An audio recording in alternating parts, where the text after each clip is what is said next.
Les stomies, d'abord, la stomie vient du mot grec qui veut dire bouche, c'est-à-dire quand il y a un obstacle, pour dériver ou chanter l'obstacle, on abouche l'intestin à la peau.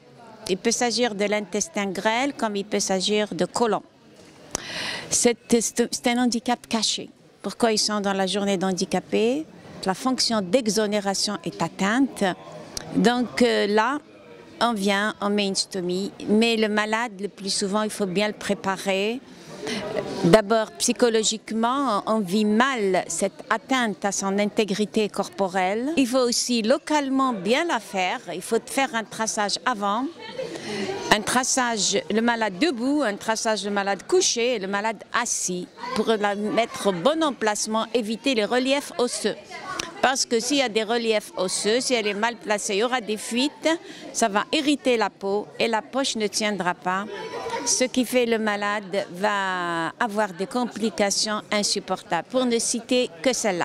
Les autres complications, c'est des complications telles l'hémorragie, la sténose, elle se rétracte. On peut avoir aussi des abcès péristomiaux, on peut avoir des prolapsus, la stomie sort carrément, ça fait un boudin. On peut avoir des complications métaboliques, surtout si elle est mise sur le grêle.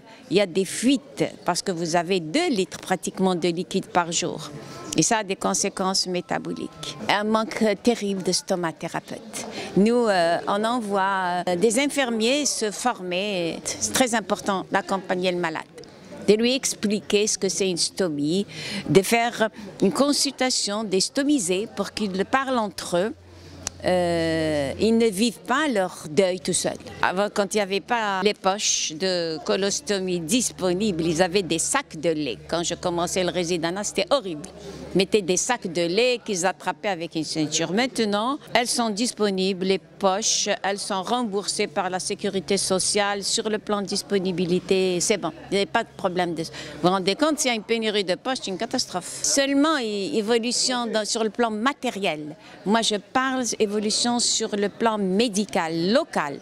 C'est-à-dire, il leur faut quand même un stomathérapeute qui les accompagne, qui leur explique. Quand vous expliquez bien au malade, déjà, il est rassuré. Il n'y a pas que le matériel, il y a aussi l'humain pour le malade.